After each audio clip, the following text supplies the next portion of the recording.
नमस्कार, आप देख रहे हैं सीधा सवाल। मैं हूं आपके साथ ओम आदित्य द्विवेदी। आपको बता दें कि जेएमडी न्यूज का जो हमारा खास शो है सीधा सवाल, इसमें हम बात करते हैं, चर्चा करते हैं, उन मुद्दों पर जिक्र करते हैं जिनका सीधा सरोकार आपसे है कहीं ना कहीं। आपको बता दें, आजम खान की आज हम बात करेंगे, उन पर चल रहे मुकदमों की बात करेंगे, उनकी रिहाई की बात करेंगे और उन पर लगे आरोपों की भी बात करेंगे।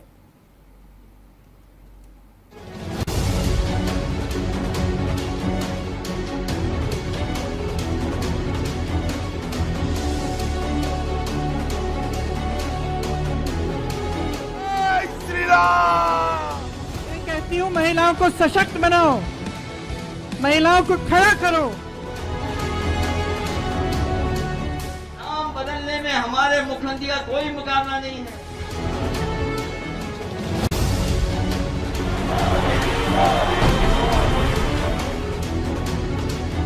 आपकी सेवा करने में हम पिछले 5 साल से भी ज्यादा मेहनत करेंगे।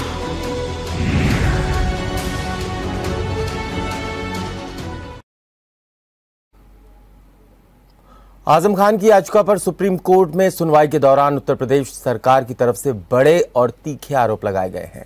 योगी सरकार की तरफ से कहा गया है कि आजम खान आदतन अपराधी हैं, वो भी सुधरे नहीं हैं अभी तक। सरकार की तरफ से और भी कई दावे किए गए हैं। देखिए इस रिपोर्ट में, फिर करेंगे चर्चा।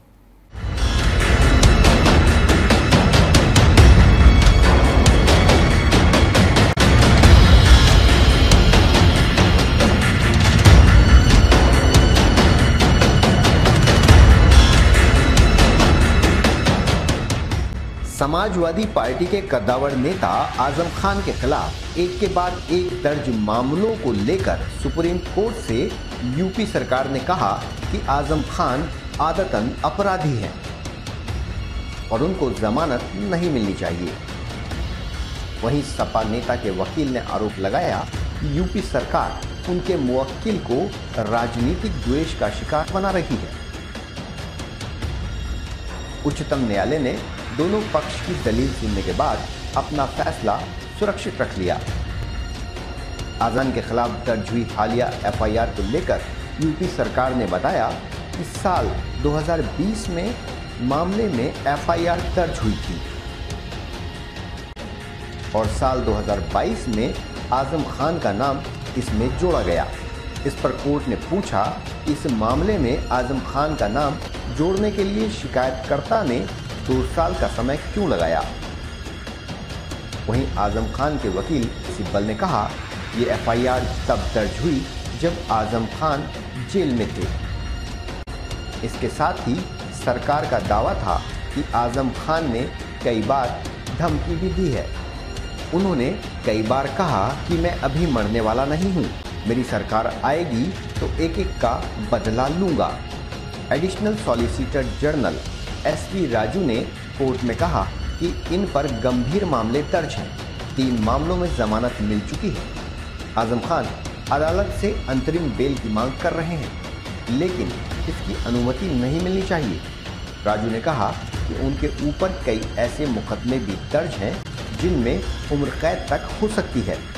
उन पर पहले से ही दर्ज मामलों पर भी ध्यान देना चाहिए, क्योंकि वे आदतन अपराधी और भूमाफिया हैं। राजू ने कहा कि भले ही आजम खान नेता हैं, लेकिन इस आधार पर उन पर दर्ज मामलों को नज़रअंदाज नहीं किया जा सकता। वो अपने खिलाफ कार्रवाई करने वाले अफसरों को भी धमकी दे रहे हैं। वो कहते हैं कि सरकार आएगी तो बदला जरूर लूंगा।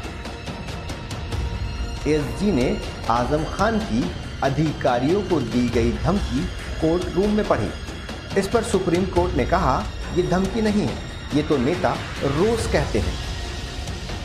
कोर्ट ने कहा कि बेल मामला अलग है और इसके बाद जेल अलग मामला है। आजम खान की पैरवी कर रहे सिब्बल ने कहा कि वो 2 सालों से जेल में बंद हैं, ऐसे में वो कैसे किसी को धमकी दे सकते हैं। उनकी दलील थी कि यूपी सरकार राजनीतिक दुश्मनी के लिए आजम को जेल में रख रही है।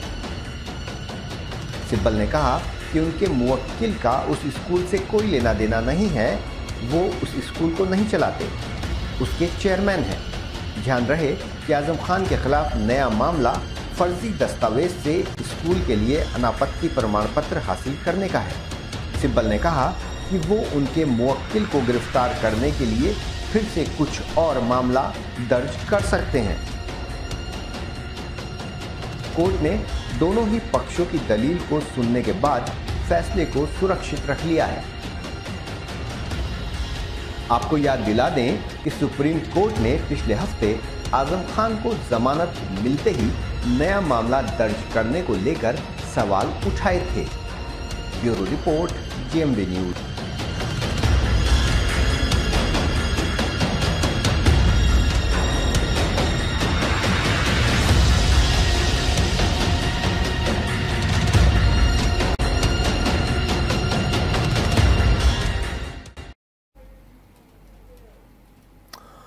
तो आपने रिपोर्ट देखी और समझा होगा कि आखिरकार आजम खान को अभी तक जमानत क्यों नहीं मिल पाई है। सिर्फ एक केस है रामपुर पब्लिक स्कूल का, जिसमें कहा जा रहा है कि उन्होंने जो बिल्डिंग है वो गलत तरीके से उसमें स्कूल चला रहे हैं, उसका फर्जी सर्टिफिकेट बनवा लिया, इस तरीके की बातें कही गई। लेकिन सिर्फ एक मुकदमे में जमानत मिलनी, उस पर सुनवाई भी अब सुप्रीम कोर्ट में हो गई है। सुप्रीम कोर्ट ने साफ तौर पर कहा कि पिछली बार जब सुनवाई हुई थी तो ये कहा था कि आखिरकार क्यों जब उनको जमानत मिल जाती है तो एक मुकदमा और कैसे बढ़ जाता है। और इसी पर चर्चा करने के लिए हमारे साथ भारतीय जनता पार्टी से हमारे साथ संजय कटियार जी जुड़ रहे हैं, आपका स्वागत है। हमारे साथ मौली सेठ जी जुड़ रही हैं, वरिष्ठ पत्रकार हैं, आपका भी स्वागत है। हमारे साथ सपा नेता हैं विवेक कटियार, आपका भी स्वागत है। विवेक जी, सीधा आपका रुख करना चाहेंगे, क्या बात है, आपको इसमें कुछ लगता है कुछ अंदर खाने चल रहा है कि जैसे एक मुकदमे में उनको बेल मिल जाती है, एक नया मुकदमा जोड़ दिया जाता है, फिर रिश्त बढ़ा दी जाती है? बहुत बहुत धन्यवाद देता हूं मैं कि बहुत ही विधिक और बहुत ही सही मुद्दे को आज आपने उठाया है इस मंच के माध्यम से, क्योंकि आपको सबसे पहले इस सरकार की कार्यप्रणाली, इसकी मानसिकता, इसकी संकीर्णता की जो सोच का स्तर है उसको समझना पड़ेगा। मैं अपनी बात को आगे बढ़ाते हुए कहूं, जिस प्रकार से आजम खान जी के ऊपर लगातार मुकदमों का होना जारी है, 88 मुकदमे जिसमें कि 87 मामलों में उनको जमानत मिल चुकी है, और जिस प्रकार से सुप्रीम कोर्ट को हस्तक्षेप करना पड़ा फटकार लगाते हुए कि अब हम इस मामले में दखल देंगे, और दखल देना पड़ा, उसके अनुसार ये बात लाजमी है कि ये पहली बात तो सामाजिक न्याय के सिद्धांत से दूर होकर पूर्वाग्रह की राजनीति की मानसिकता से ग्रसित नेतृत्व की पूरी मानसिकता का परिचायक है, पहली बात। दूसरी बात, मैं आपको इसको और स्पष्टीकरण के साथ समझा देता हूं। बहुत अच्छा मुद्दा मैंने इसलिए कहा कि बहुत ज्वलंत विषय आप लेके आए। 14 मई को एक शासनादेश जारी हुआ है। कल प्रफुल्ल कमल विशेष सचिव उत्तर प्रदेश शासन, जिसको लेके उत्तर प्रदेश के पूरे अधिवक्ता समाज में रोष व्याप्त है। रोष का अर्थ समझते हैं, रोष व्याप्त है, आक्रोश व्याप्त है, जिसमें लिखा है माननीय जनपद न्यायालयों में अधिवक्तागण की ओर से किए जाने वाले अराजकपूर्ण कृत्य, लॉलेसनेस को रोकने कार्रवाई किए जाने के संबंध में। जी विवेक पांडे जी, सबसे बड़ी बात है कि न्यायालयों में अधिवक्तागण की ओर से किए जाने वाले अराजकपूर्ण कृत्यों का तत्काल संज्ञान लिया जाना सुनिश्चित करते हुए अधिवक्ता के विरुद्ध नियमानुसार कार्रवाई करने का कष्ट करें। अब आप मुझे बताएं, अधिवक्ता अराजक होता है क्या? अधिवक्ता समाज को आपने अराजक कैसे कह दिया? अधिवक्ता समाज को अराजक कहने वाली ये सरकार क्या अपना चेहरा आईने में देखेगी? क्या अपना इतिहास देखेगी? किस आधार पर इन्होंने अपने मुकदमे वापस लिए? और सबसे बड़ी बात है, आपराधिक इतिहास से ग्रसित नेतृत्व, जिसकी एडीआर और इलेक्शन वॉच की रिपोर्ट, जो कि इनके 0.1 जो कि 1.0 पहला कार्यकाल था, उसमें 114 दागी विधायक इनके सदन का हिस्सा थे, 27% मोदी मंत्रिमंडल का हिस्सा थे। ये आपराधिक इतिहास, आपराधिक चरित्र के लोग अधिवक्ताओं को अराजक कहेंगे? इनको शर्म आनी चाहिए और इनको माफी मांगनी चाहिए कि आज कि आज ये इतने स्वच्छंद होकर सत्ता में बने बैठे हैं। विवेक पांडे जी, हम लोग आजम पे लौटते हैं जी। बिल्कुल, मैं उसी विषय पे आ रहा हूं जी। मैं आपको सिर्फ ये बताना चाह रहा था कि किस तरह से न्यायपालिका का एक डर इनके मन में संकुचित रूप से बैठा हुआ है, जिसको प्रभावित करने के लिए हर तरह के हथकंडे अपनाने का प्रयास करती है सरकार। आजम खान जी पे जिस प्रकार से इन्होंने एक मुकदमे खत्म होते ही दूसरे ला दे, दूसरे मुकदमे खत्म होते ही तीसरे, आप मुझे बताइए, जब आजम खान जी के लिए विशेष जांच की गई, उनकी पूरी एफआईआर करने के साथ जब उनकी बाकायदा इन्वेस्टिगेशन की गई, तो ये कौन सी प्रक्रिया है कि 88 मुकदमे दर्ज करने का समय वही होता है कि जब उनको किसी मुकदमे में बेल मिलती है तब एक नया मुकदमा लाद दिया जाता है। इसी प्रश्न को लेकर के सुप्रीम कोर्ट ने फटकार लगाई उत्तर प्रदेश सरकार को, जिसमें अब ये हलफनामा दायर करने जा रहे हैं। क्या होता है भाई हलफनामा? आपकी विधिक प्रक्रिया, आप जिस विधिक प्रक्रिया का अनुसरण कर रहे हैं उसमें क्या कड़ी के अनुसार, मतलब भाग विशेष के अनुसार, इकाइयों के अनुसार क्या जांच होती है? क्या अगर कोई चीज आपने पकड़ी, कोई करप्शन पकड़ा, कोई भ्रष्टाचार, जवाब ले लेते हैं। भ्रष्टाचार की जांच की जाएगी कि उसको तोड़ के विवेक पांडे जी संजय कटियार जी से जवाब ले लेते हैं। संजय कटियार जी, ये क्या है मतलब? विवेक पांडे जी समझना चाहते हैं कि एक मुकदमे में बेल मिलती है, एक नया मुकदमा लिस्ट में जोड़ दिया जाता है। देखिए ओम आदित्य जी, विवेक पांडे जी बड़ा परेशान है, भारतीय जनता पार्टी की सरकार से बड़ा परेशान दिख रहे हैं। और इनको ये भी एक विवेक खो गया, विवेक तो नाम है इनका, विवेक होना चाहिए, अगर ये भी खो गए कि न्यायपालिका अपना काम करती है और वहाँ ये भारत सरकार को दोष ठहरा रहे हैं। अरे भाई न्यायपालिका अपना काम कर रही, पुलिस अपना काम कर रही, आईपीसी अपना काम कर रही, इसमें सरकार का कहाँ से आ गया? विवेक की थोड़ा अपने विवेक का उपयोग कीजिए और इस तरह के लाछन लगाने की आवश्यकता मैं समझता हूँ नहीं है। और आजम खान के खिलाफ मुकदमे, अरे भाई मुकदमे तो इनके 2 साल से तो जेल में हैं। अब मुकदमे जितने खुलेंगे, जो भी चीजें जांचों में आएंगे, इन्वेस्टिगेशन में आएंगे, वो तो मुकदमे खुलेंगे, मामले खुलेंगे तो एफआईआर दर्ज होगी, संलिप्तता पाई जाएगी तो एफआईआर दर्ज होगी। प्रथम दृष्टया जहाँ भी सबूत हैं तभी अपराधी को जेल भेजा जाता है। सबूत थे तो पुलिस ने जेल भेजा, एफआईआर दर्ज की, न्यायालय ने जेल भेजा। इसमें सरकार कहाँ आ गई? आप सरकार पे दोष लगा रहे हैं। अरे भाई सरकार में आप नहीं आए, बहुत हवाई उड़ रहे थे, अब उसका दोष कम से कम योगी जी को तो ना दो। आजम खान जेल बंद थे, आपके अखिलेश यादव क्या कर रहे थे? 2 साल बाद जब अभी उनको दिखाई दिया कि लगता है कुछ जमानतें मिल जाएंगी, चाचा बाहर आ जाएंगे, तो मक्खन लगाना शुरू कर दिया। अभी 15 दिन से चुनाव के समय, 2022 चुनाव के समय, आप एक भी दिन शायद उनकी तरफ मुंह पैर करके भी नहीं सोए, रामपुर की तरफ। और अभी जाके बोलने लगे नहीं हाँ आजम खान तो हमारे नेता हैं और हैं, सपा में हैं, फलाना है, सफाई देने लगे। पूरे चुनाव में इनके मुंह से आवाज नहीं निकली इनके नेताजी की। और आज वो आजम खान के फिर सगे बनने घूमने जब लगा वो बाहर आने वाले हैं, तो अब वो जिन्न बाहर आने वाला इनको लगा तो उन्होंने कहा साथ पकड़ लो। इनके हिसाब से वो जिन्न है इनका कि चुनावी जिन्न है, तुष्टीकरण की राजनीति के वो नेता है। मौली सेठ जी तो सोच रहे हैं कि मैं इनको पकड़ लूं। तो आज वो गलत बयानी मत करे, न्यायालय अपना काम करेगा, आईपीसी अपना काम करेगा विवेक जी। इसलिए समाजवादी पार्टी मौली सेठ जी हमारे साथ इंटरव्यू कर लेते हैं। मौली जी जरा ये समझाने की कोशिश कीजिए कि आखिर इसे कैसे देखा जाए कि जब सुप्रीम कोर्ट तल्ख टिप्पणी कर दे, कुछ ही दिन पहले की थी, कि आखिरकार ये सब क्या चल रहा है कि मतलब एक मुकदमे में बेल मिलती है, आप एक नया मुकदमा और जोड़ देते हैं। इसको कैसे देखा जाए? सिर्फ राजनीति की जा रही है इसमें, किसी तरह से आजम बाहर ना आए, सपा को फायदा मिल सकता है उससे?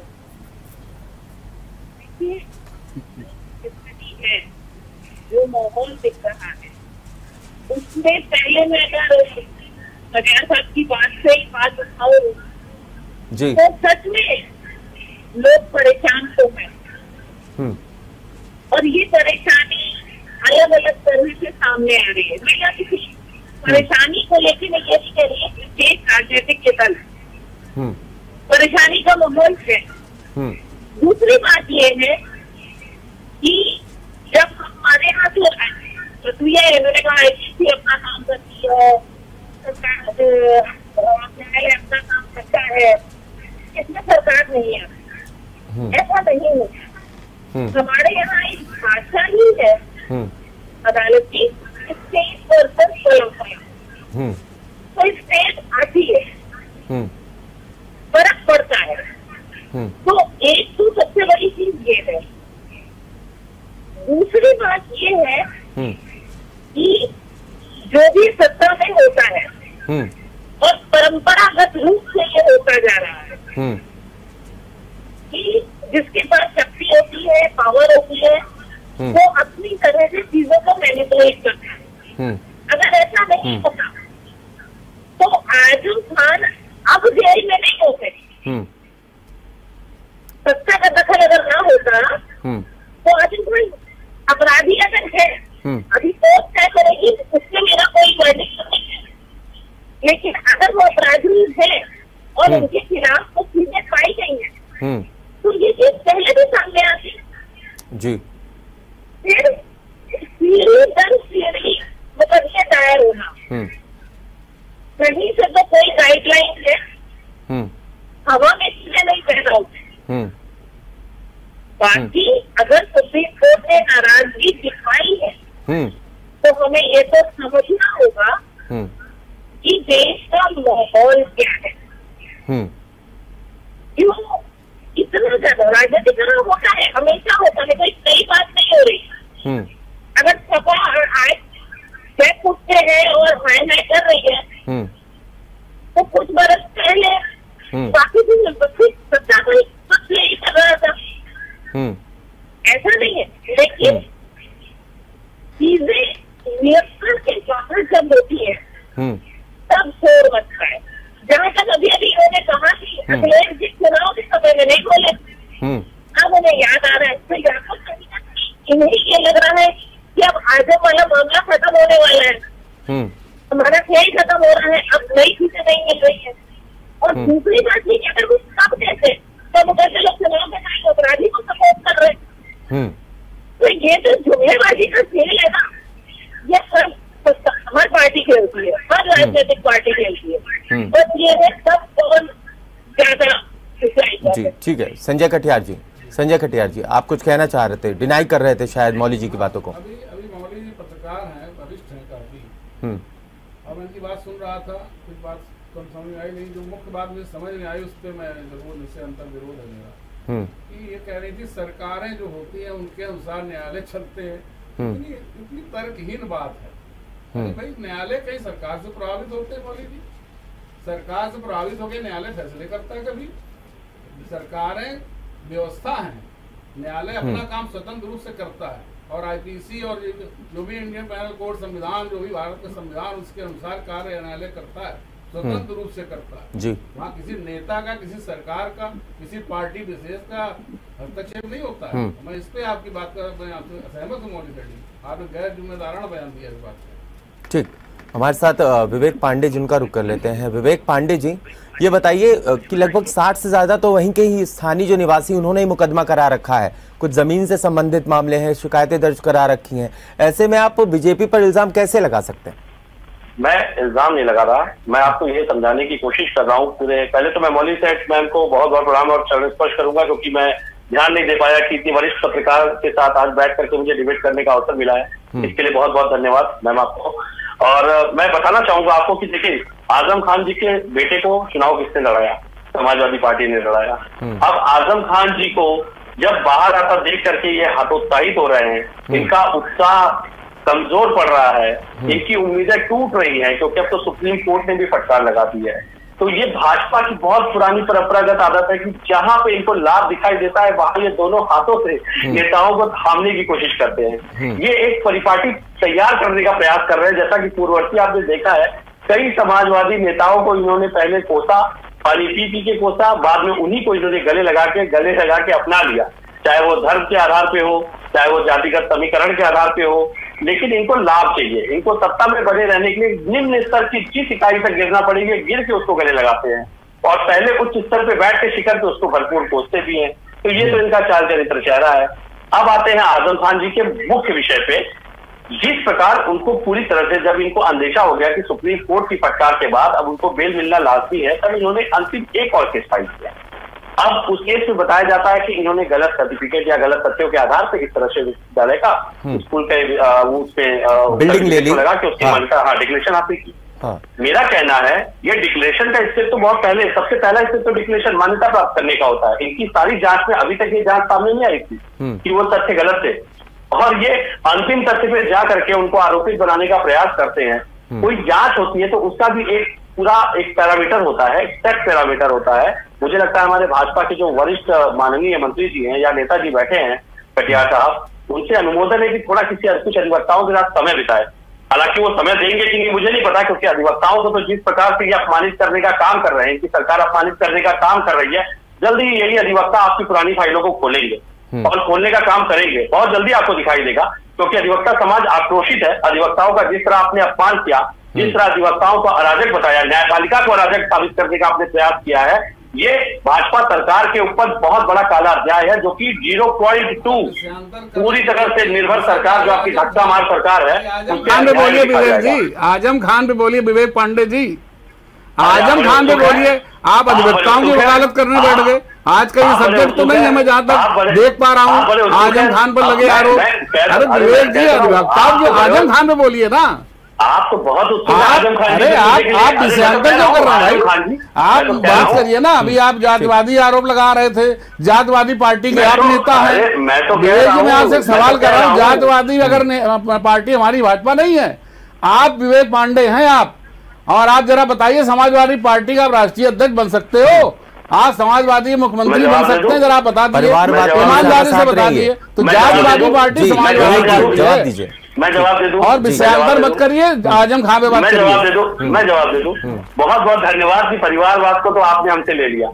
दूसरा, आपके सवाल का जवाब दे दूं, आजम खान जी की जो बात, जातिवाद अपने सर मेरे में डालिए। जातिवाद पे आप बात कर रहे थे, जातिवादी पार्टी समाजवादी पार्टी ही है। संजय निषाद आप ही के हैं। संजय निषाद जी ने जिस तरह से प्रभु श्री राम के चरित्र को उजागर किया, उसके बाद भी उनको आपने गले लगाया। तो आप तो इसके लिए धन्यवाद देता हूं कि आपने वो सारी बुराइयों को अपना लिया, जिसके कारण कि आज हमारी पार्टी शुद्ध हो गई। दूसरी बात आजम खान जी की ले लीजिए। आप उत्सुक हैं, मुझे पता है, आप हतोत्साहित मत होइए। बहुत जल्दी वो बाहर आएंगे, स्वस्थ होकर बाहर आएंगे, और पुनः सत्ता में वापसी करने के बाद ये जो आपने उनके साथ जिस तरह से अपमान किया है, जिस तरह से आपने अपने प्रचंड अहंकार, जीत के अहंकार में उनका अपमान किया, सामाजिक हनन किया, मर्यादा का हनन किया है, ये सारी बातों को दरकिनार करके हम एक स्वच्छ राजनीति का आपको कार्यकाल दिखाएंगे अपना। उनको लाइए, लाइए। अरे हम तो कर ही रहे हैं। आप ही तो गए हैं सुप्रीम कोर्ट हलफनामा दाखिल करने। नहीं लाइए, आप लाइए भाई। अंतिम आप ही तो रोक रहे हैं, हम कहाँ कर रहे हैं? हम तो न्यायपालिका के भरोसे बैठे हुए हैं। मौली साहब जी, उनका रुख कर लेते हैं। मौली जी, उनको ले आएंगे। ये बताइए, अब जिस तरह की चीजें दिख रही हैं सामने, कहीं ना कहीं इस तरीके की राजनीति बंद होनी चाहिए। अगर सरकारें आएंगी तो मुकदमे, एक जो विपक्ष होगा उस पर मुकदमे ज्यादा कर दिए जाएंगे, ऐसा आरोप है। विपक्ष लगातार ऐसे आरोप लगा रहा है। लेकिन जैसा कि जो जानकारी मेरे पास है, 60 से ज्यादा तो वहां के स्थानीय लोगों ने शिकायतें दर्ज कराई हैं आजम खान साहब पे। और ऐसे में लेकिन एक जो और मुकदमा, जो टाइमिंग है ना उसकी, वो रामपुर पब्लिक स्कूल वाला, वो बेहद अहम है। तो इस तरीके की चीजें होनी चाहिए राजनीति में। स्थिति तो यही है कि नहीं होनी चाहिए, पर आदर्शों से हम बहुत दूर रहे हैं अरसे से। मैं आज इस बात के लिए तो कम से कम सीधे भाजपा को, सत्ता पक्ष को दोषी नहीं ठहराऊंगी कि वो अव्वल है, ऐसा नहीं। वो दरअसल एक परंपरा के वाहक है, जो सिलसिले से चला आ रहा था वो अभी चल रहा है।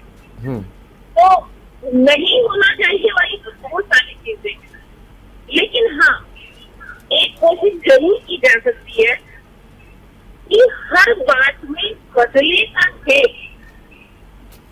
देश या प्रदेश की प्रगति के जो काम है उस पर काम न लगा दे।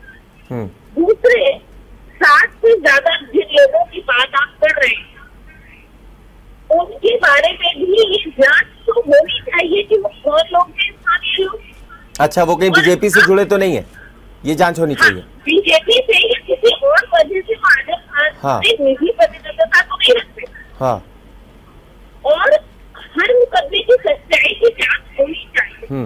अगर न्यायपालिका सुप्रीम कोर्ट इरिटेट हुआ है तो कुछ तो भेद है, कुछ तो प्रॉब्लम है। मैं अभी मामला जो है वो न्यायालय में है। मैं ना आजम खान को क्लीन चिट दे रही हूँ, ना मैं ये कह रही हूँ कि दूसरे लोग गलत हैं, सब कुछ गलत ही है। निश्चित रूप से अगर कुछ तो सच्चाई होगी तभी ये मामले बने हैं। और उसी तरह कोई तो कारण होगा कि न्यायपालिका को कुछ नाराजगी जाहिर की है न्यायपालिका ने, कुछ तो भाई उनके पास भी एक ही मुकदमा नहीं है। और जब वो आधार में ये सच्ची की चीजें देखते हैं और मामले हाई प्रोफाइल बन जाते हैं तो उनकी नाराजगी भी जाहिर है। ठीक। तो दोनों तरफ से चीजों को देखना होगा।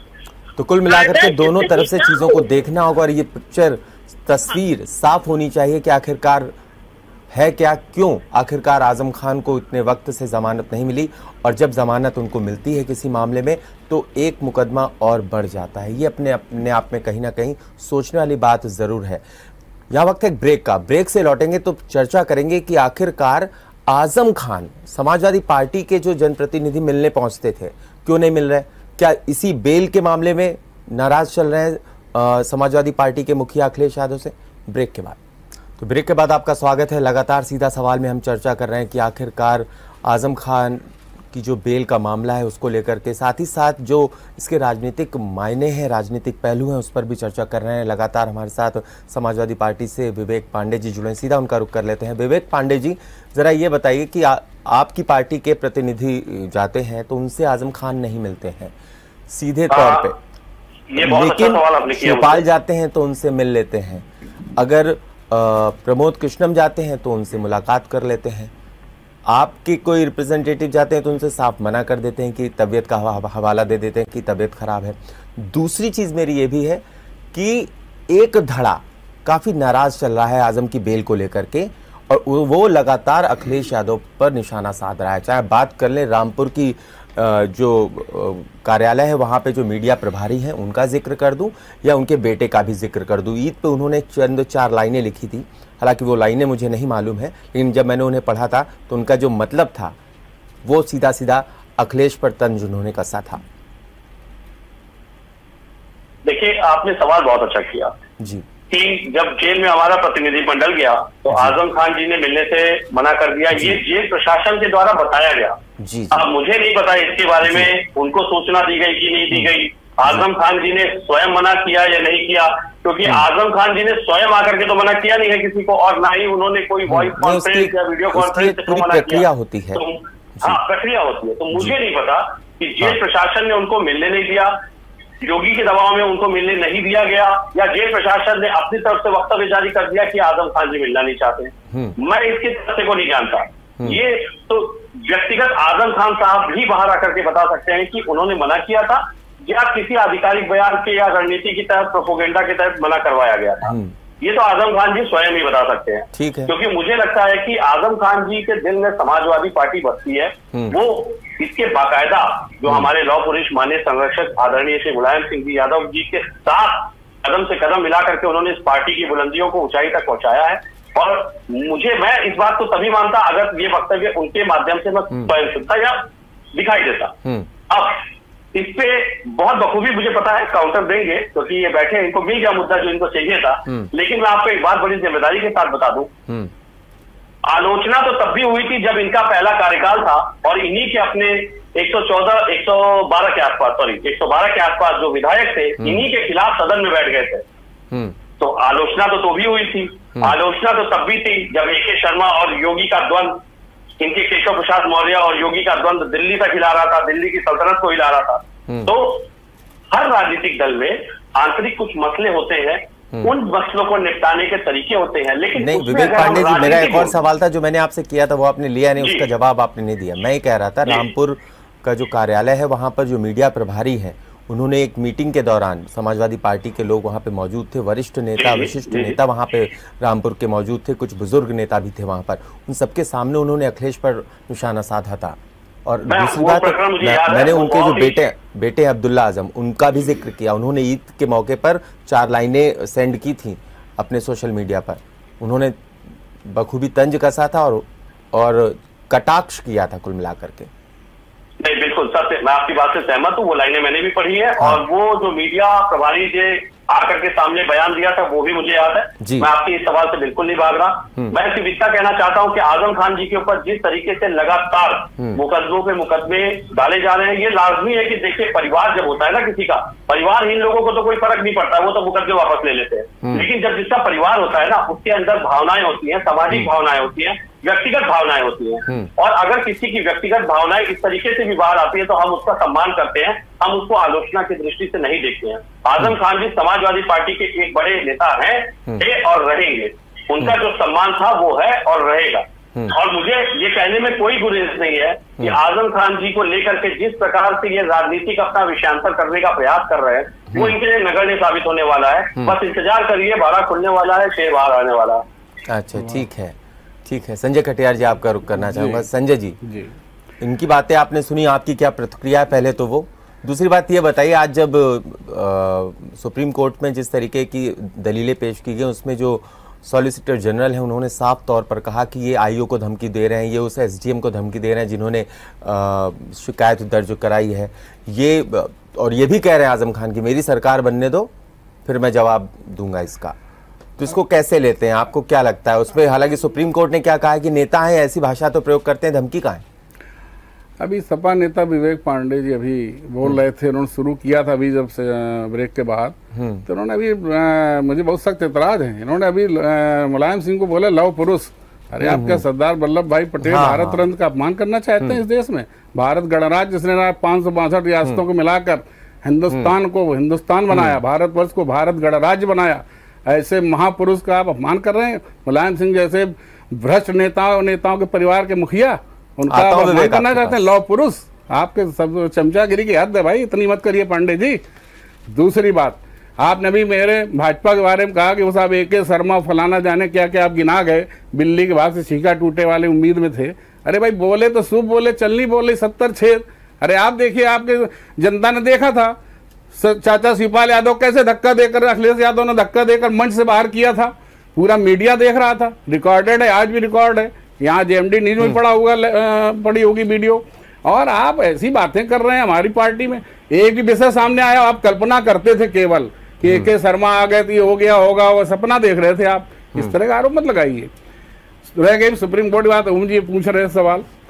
अरे भाई सुप्रीम कोर्ट के साथ हमारे वकीलों ने भी क्या कहा, जो वकील वहां पर लगे हैं सरकार की तरफ से, उन्होंने क्या कहा कि आदत है इनको, ये आदतन अपराधी है।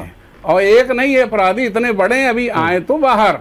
और एक चीज बहुत मैं क्लियर कर देना चाहता हूँ, विवेक जी भी सुन लें और मौली जी भी सुन लें, किसी भी अपराधी का जमानत दे देना उसका कोई ग्रीन कार्ड नहीं हो गया कि साहब उनको बिल्कुल ग्रीन चिट मिल गई, वो पाक साफ हैं। जमानत अपराधी तो 302 मर्डरर होता है, उसको भी हो जाती है। तो जमानत का मतलब ये नहीं कि अदालत ने आपको बख्श दिया और आप जो है बाइज्जत बरी हो रहे हैं। आप जमानत से बाहर आए, उसे आप 89 केसों का सामना आपको करना ही होगा। और सजा साबित होने पर, सबूत के साथ साबित होने पर सजा भी कोर्ट यही अदालत देगी, तब फिर आप चिल्लाएंगे। तो आप ये बातें तो करिए नहीं कि जमानत मिल जाना, कोई बहुत तमगा मिल गया तो आप खुश हो लें।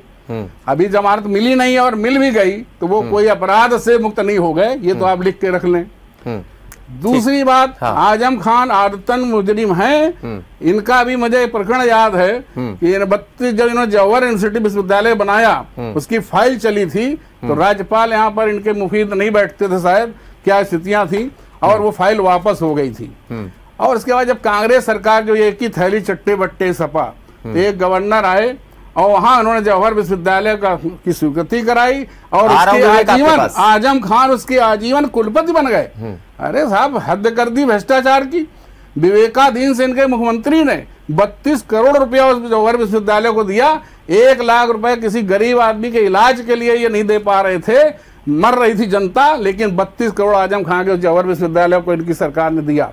अब वो भी खुलेगा विषय, सरकार काम कर रही है। अभी ज्यादा खोलने तो कहते हैं बदले की भावना कर रहे हैं, कानून अपना काम करेगा और पार्टी सरकार अपना काम करेगी। मौली सेठ जी, आप मुस्कुरा रही थी जब संजय कटियार जी बोल रहे थे, हालांकि विवेक भी अभी भी मुस्कुरा रहे हैं, उनके पास मैं बाद में पहुंचूंगा, पहले आपके पास। आदतन अपराधी है, सरकार कह रही है साफ तौर पे सुप्रीम कोर्ट में कि आजम खान आदतन अपराधी हैं। बिल्कुल बिल्कुल, और मैं इसका विरोध भी नहीं कर रही। पहली बात तो ये। दूसरी बात, क्योंकि संजय जी ने संबोधित किया बस इसलिए, मेरा व्यक्तिगत रूप से कोई वो नहीं है, मैं किसी राजनीतिक दल की प्रवक्ता नहीं। ठीक है, ठीक बात। मैं जो चीज कह रही हूँ, अभी अभी आपने बहुत सुंदर उदाहरण दिया कि जमानत हो जाना या सबूतों के अभाव में जेल से रिहा हो जाना, ये साबित नहीं करता कि आप अपराधी नहीं हैं। और ये सच है ऐसा ही एक सच आदरणीय साध्वी प्रज्ञा जी के साथ भी था। काफी दुर्दांत अपराधों में वो मामलों में फंसी थी। सबूतों के अभाव में वो रिहा हो गई। साक्षी महाराज आप भूल रहे थे, धमकी देने की बात है। आप आदरणीय मेनका गांधी जी को भूल गए, पीलीभीत की चुनाव सभा भूल गए। मैं नहीं कह रही कि आजम खान अपराधी नहीं है, निश्चित रूप से मैंने पहले ही अपने वक्तव्य में कहा था कि अगर इतने मामले हैं तो बिना आपके हुआ नहीं है। इससे न विरोध है और न ही न्यायालय की। मौली जी अभी आरोप लगे हैं इन पर, लेकिन इतनी गंभीर टिप्पणी कर देना सॉलिसिटर जनरल की तरफ से, आरोपी हैं अभी, और ये कह देना कि आदतन अपराधी हैं। अरे साहब 88 मुकदमे दर्ज हैं, 2 मुकदमे आदतन मान लिया जाता है, 88 मुकदमे इनके खिलाफ है। नहीं आदतन ये तो कहा जाता है कि आदत है इनकी इस तरह की बाइक चलाने की या कार चलाने की। ऐसा कोई नेता नहीं है आज की तारीख में उंगलियों पे गिने जाने के वाले छोड़कर। और हर पार्टी में उसके लिए भी ये नहीं कहूँगी कि भारतीय जनता पार्टी में नहीं है, भारतीय जनता पार्टी में भी ऐसे कद्दावर बढ़िया नेता हैं, बढ़िया कद्दावर, वो भी बढ़िया करती रही हूँ जी, वो ऐसी भाषा नहीं प्रयोग करते जी, और ऐसी भाषा न प्रयोग करने वाले दूसरे दलों में भी है। वाइसा वर्षा ऐसी गंदी भाषा प्रयोग करने वाले, क्षमा कीजिएगा, अगर सपा में है, कांग्रेस में है, तो भाजपा में नहीं है, ये कोई नहीं कह सकता।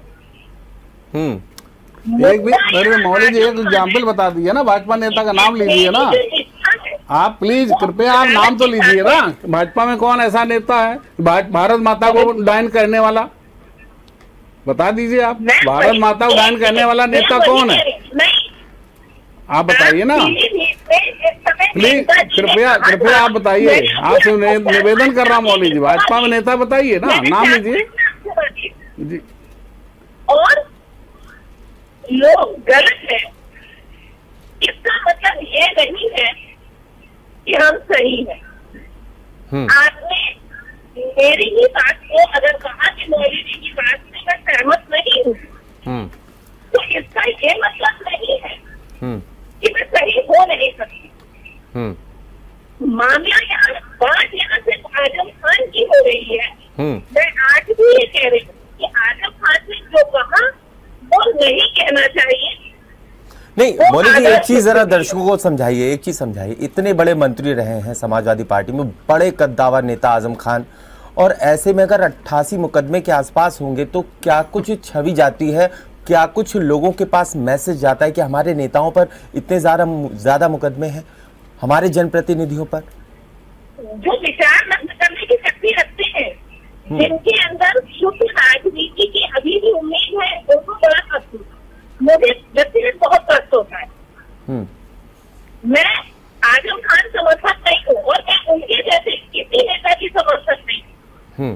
मुझे इस देश से मतलब है, इस देश के विकास से मतलब है। ठीक बात है, देश से मतलब है, विकास से मतलब है, ठीक है, बिल्कुल, उन्हें सजा मिलनी चाहिए, ठीक, लेकिन राजनीतिक हथकंडों उनका यूज नहीं होना चाहिए। ठीक, बिल्कुल सही, बिल्कुल सही, बिल्कुल सही जी। मौली जी सपा नेता हैं, उनका रुख करेंगे विवेक पांडे जी का। विवेक जी पहले तो आप मुस्कुरा रहे थे, इसकी वजह बता दीजिए, फिर मैं अपना सवाल आपसे दागूं। विवेक जी का ऑडियो दिया जाए प्लीज। मुस्कुरा मैं इसलिए रहा था क्योंकि हमारे भाजपा के जो आदरणीय नेता जी बैठे हैं जी, इन्होंने उदाहरण ऐसा दे दिया जो वो कहते हैं ना, कभी कभी बॉल स्पीड होकर के रिवर्स आ जाती है। मैं इनसे पूछना चाहूंगा, 153 है, 295 IPC, 506, 307, 147, 297, 148, 336, 149, इन धाराओं में कन्विक्टेड आदमी स्वयं अपने मुकदमे वापस ले ले, उसको भी तो आरोपी नहीं है ऐसा नहीं कहा जा सकता। अभी आप ही के शब्द थे कि जमानत मिलने से कोई बेगुनाह साबित नहीं हो जाता, तो जो बेगुनाह ही साबित नहीं हुआ और अपने आरोपी वापस ले ले, न्यायिक प्रक्रिया पे विश्वास ही न करे, उसको भी तो आप अपराधी ही मानेंगे ना। अभी आप ही के वक्तव्य थे, मैं उन्हीं वक्तव्यों को दोहरा रहा हूँ। तो मैं तो हमेशा कहता हूँ उत्तर प्रदेश का नेतृत्व तो एक आपराधिक मानसिकता के हाथ में है। भाई योगी जी पे इन धाराओं में मुकदमे अगर दर्ज थे और स्वयं मुकदमे वापस ले लिए, मतलब न्यायिक प्रक्रिया से डर रहे थे, अधिवक्ताओं से डरता या न्यायपालिका पे भरोसा नहीं था। ये सोचनीय विषय जो इन्होंने कहा, मैं उसी हंस रहा था कि क्या कह रहे हैं, खुद इनको सोचना चाहिए। ये आरोप लगाते लगाते खुद अपना तथ्य सामने रख देते हैं। और सबसे बड़ी बात है, न्यायालय से कन्विक्टेड होना या नॉन कन्विक्टेड होना वो श्रेणी की परिभाषा में आता है, नागरिक श्रेणी की परिभाषा में आता है। आपने तो स्वयं अपने मुकदमे वापस लिए, आप दूसरे पे आरोप कैसे कर सकते हैं भाई? आप तो सत्ता का दुरुपयोग कर रहे हैं। और एक एडीआर इलेक्शन वॉच की रिपोर्ट समाजवादी पार्टी या किसी के घर में तो तैयार होती नहीं, उसके अनुसार तो पिछले कार्यकाल में 114 दागी विधायक आपके सदन का हिस्सा रहे हैं। तो भाई आपराधिक मानसिकता के नेतृत्व से पिछले कार्यकाल में उत्तर प्रदेश की जो स्थिति रही है 2.0 में ये ना हो, इसके लिए निवेदन करता हूँ कि उत्तर प्रदेश की जनता के हित में काम करिए, पूर्वाग्रह की राजनीति से थोड़ा बाहर निकलिए। महंगाई, बेरोजगारी, दरोगा भर्ती की आपने देखिए, बच्चे वो भर्ती भी धांधली की भेंट चढ़ गई। बच्चे इको गार्डन में धरना दे रहे हैं, पकड़े जा रहे हैं, आरोपी पकड़े जा रहे हैं ना, यही बस पकड़े जा रहे हैं ना विवेक जी। अपराध अगर हुआ है तो पकड़े जा रहे हैं, यही तो हमारी सरकार की विश्वसनीयता है, हमारे तंत्र की विश्वसनीयता जनता में यही है। आप यहाँ तो पकड़े ही नहीं जा रहे थे, खुलेआम अपराध होता था, अपराधी खुलेआम बैठ कर थानों में दलाली करता था। आपका 3 एजेंडा आपके समय पे अपराधी थानों बैठ के दलाली करते थे, दलाली ये ना दिखाइए, ये आप ही क्या होता था। आपके विधायक थाने में बैठे थे, वीडियो आ गई थी सामने। हमारी भारतीय जनता पार्टी में कोई नेता दलाली नहीं करता है, और अभी योगी जी ने अभी बोला है कोई भी नेता हमारा आज तक थाने नहीं जाता। मैं स्वयं बैठा हूँ और ओम आदित्य जी बैठे हैं, एक भी बार कोई मुझे रिकॉर्डिंग बता दे मैं थाने गया हूँ। मैं स्वयं भाजपा नेता हूँ, ठीक ठाक कानपुर के अंदर जिले में मंत्री हूँ, रूलिंग पार्टी में दक्षिण कानपुर में, और बता दे मैं थाने कभी गया हूँ। सुन लीजिए सत्ता के, अरे विवेक जी सुन लीजिए, आप भी सुनिए ना, आप अपने यथा नामे यथा गुण का परिचय तो दीजिए। विवेक जी कुछ विवेक दिखाइए भाई। अरे आप तो नेता है, आप जो कहेंगे वो सब मान्य है। नहीं विवेक जी कुछ तो विवेक दिखाइए भाई। जो कहेंगे सब मान्य। रोकिए इस प्रथा को, रोकिए, भर्ती निरस्त करिए। 20-20 लाख रुपए में बिके हैं पर्चे, रोकिए, भर्ती निरस्त करिए।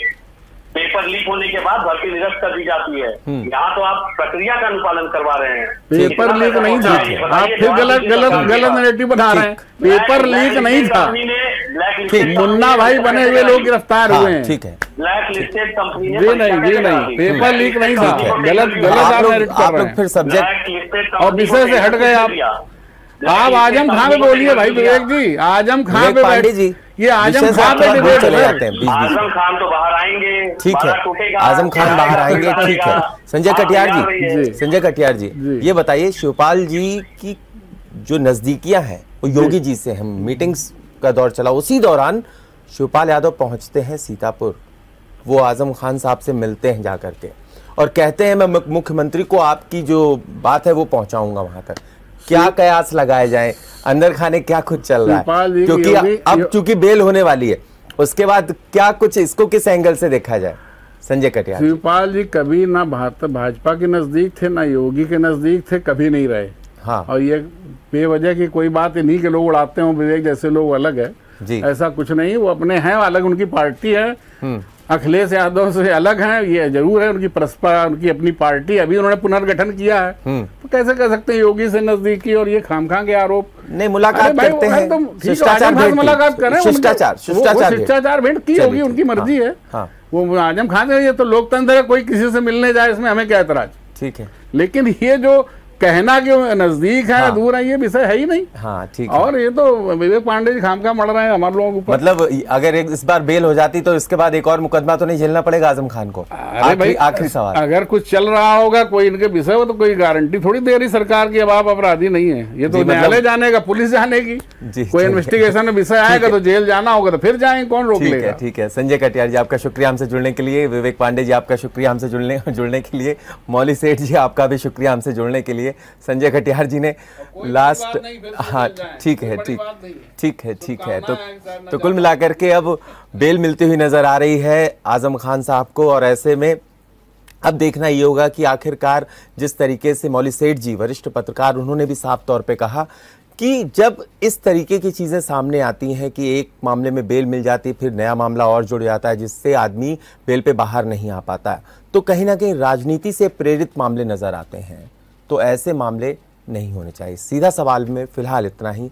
आप देखते रहिए GMT न्यूज़। अगर आपको हमारा वीडियो पसंद आया हो तो हमें लाइक करें, सब्सक्राइब करें और ज्यादा से ज्यादा शेयर करें, और हाँ, बेल आइकॉन दबाना ना भूलें ताकि हर खबर का अपडेट आप तक पहुंचे तुरंत। आप हमें इंस्टा, ट्विटर और फेसबुक पर भी फॉलो कर सकते हैं। हमारी ID है @GMT।